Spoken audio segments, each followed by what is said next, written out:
Bayan, doon nasa likod ko po, nandun po yung matanda na mahigit 80 anyos na po. So, itong way na po, ito, dinadaanan din po namin to pag kami nagbablog.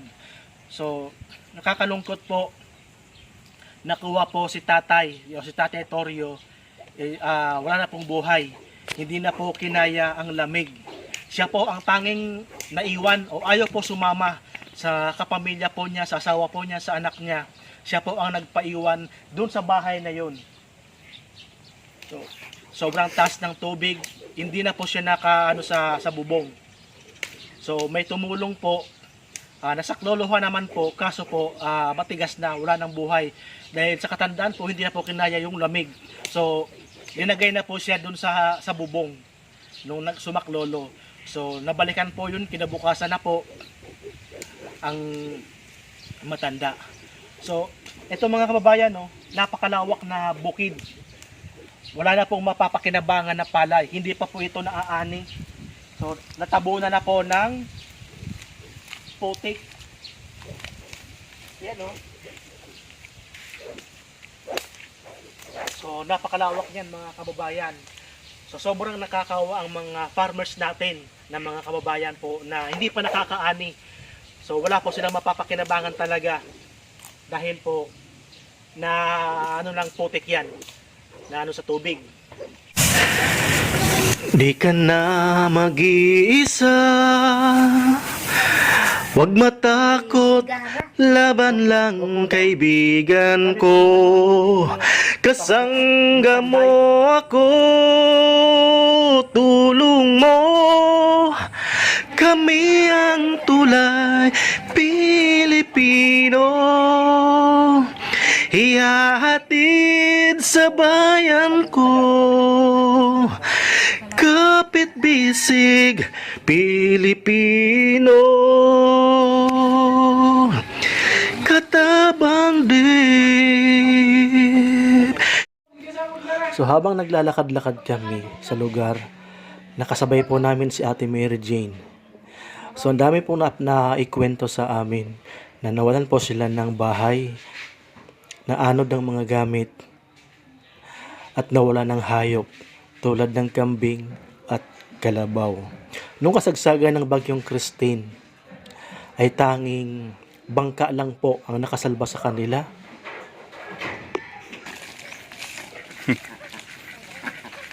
Salba na yung mga itik.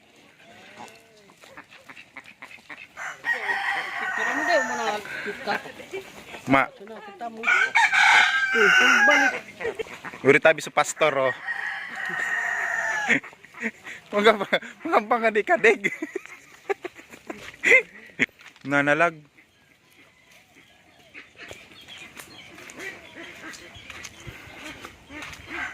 Di pa nakaka-recover ang Bicol. Meron na naman.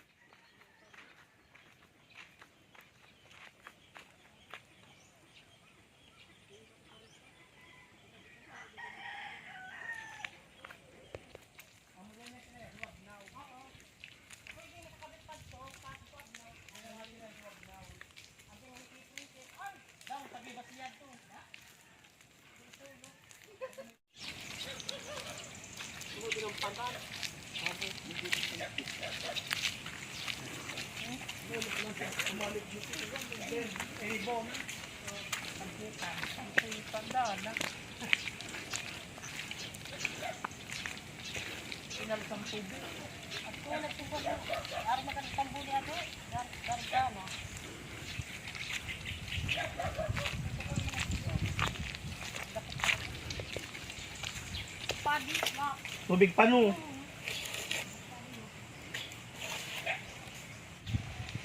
Tubig man din talaga.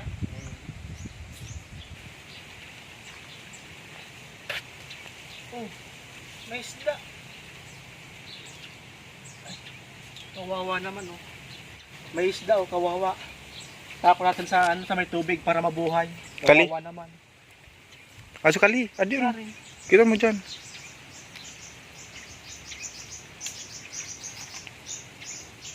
Kanig mo sa raran, may sura. Yun lang.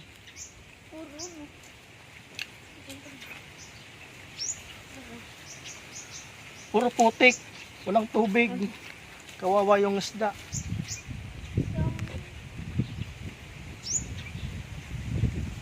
Talbong mo. Di matigba kinirak man mabuy ini.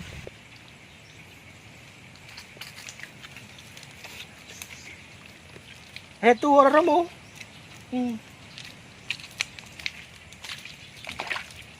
So yan. Ito ka na. Wala. Ano, buhay oh, buhay.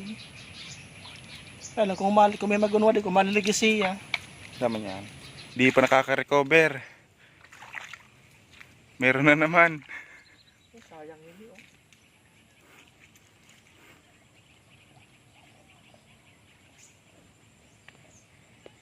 Ano, nanay?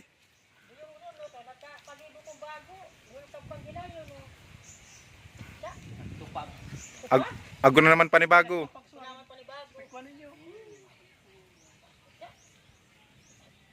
Nagutangan ako sa asa, kani makapa-rere batangan akong balo.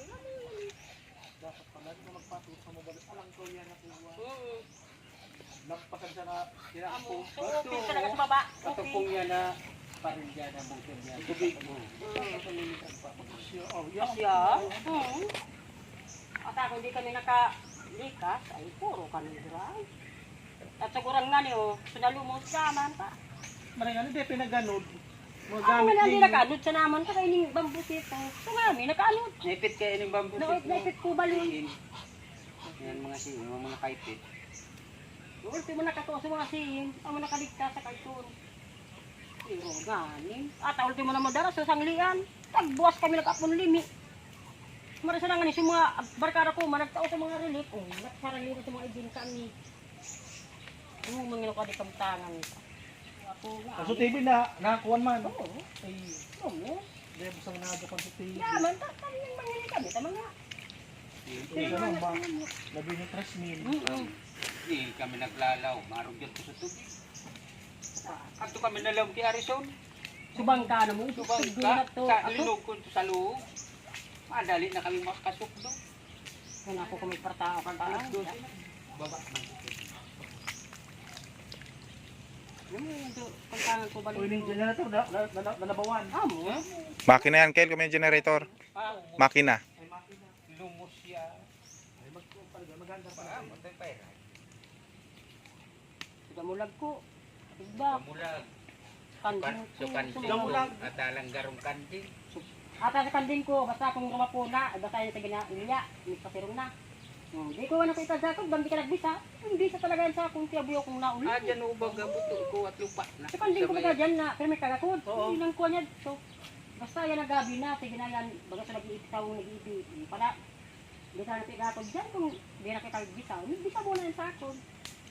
Kaya nga ako nag-irak na, kaya sabit nga Sa dambulag, nakuloan na sa nakuwan. Mabrus.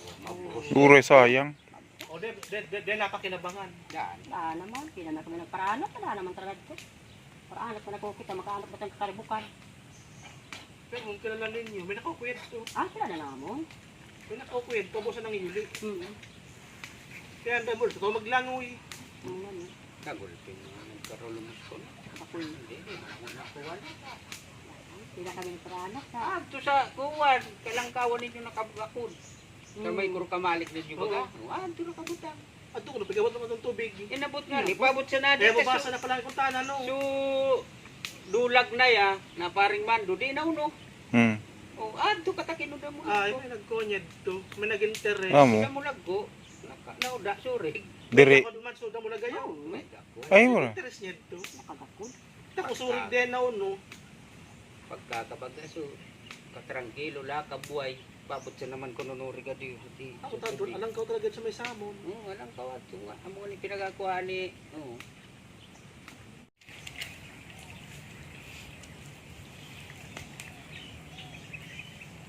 Dito rin ito mga parabing nito. Patto. Ayan.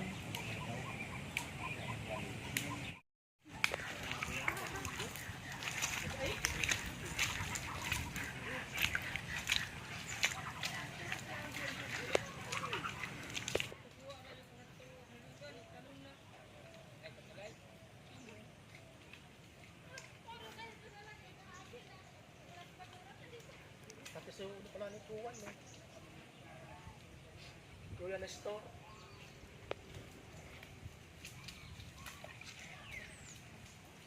Walang bahay. So mga kababayan, so dito po kami madalas mag-vlog dito sa lugar na to, papunta sa dulo. So hindi po namin alam na dito po pala. So wala po kaming idea, hindi po namin naisipan na pumunta dito sa lugar na to. So marami po pala dito mga pamilya na affected ng Typhoon Christine nung nakaraan. So ang tubig daw po doon sa second floor na yun, umabot po doon sa pangalawa pang tatlong patong na hollow blocks doon sa second floor na po yun. So ganun po kataas ang tubig po dito. So yung mga lumikas po na mga kababayan po natin, tulad po kanina yung nakausap natin doon, yung pamilya, no. So gumamit na po sila ng bangka. So pinasok po nila sa bahay hanggang bubong na po. So lumabas na po sila kasi baka sila matrap doon sa loob. Baka doon sila malunod. So lumabas po sila. Si Ate Mary Jane kasi siya po ang may-ari nung nawalang kalabaw at saka nung kambing. So hindi po napakinabangan yung kambing kasi po nabubulok na. Pero po yung kalabaw po ay posible pong kinuhang sadya o pinagintirasan po. So hindi po na nila hinabol kung sino yung kumuha, pero po kilala po nila yung kanilang kalabaw. So para po walang gulo, hindi na lang po nila pinansin, hinayaan na lang po.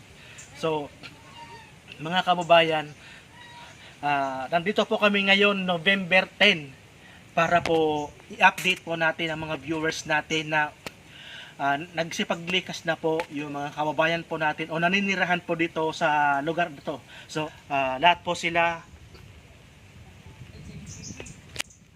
nagsipaglikas na po. So bilang paghahanda na rin po sa paparating na bagyong Nika. So nandun pa rin po yung bakas ng trauma nung kasagsagan ng bagyo ni Christine.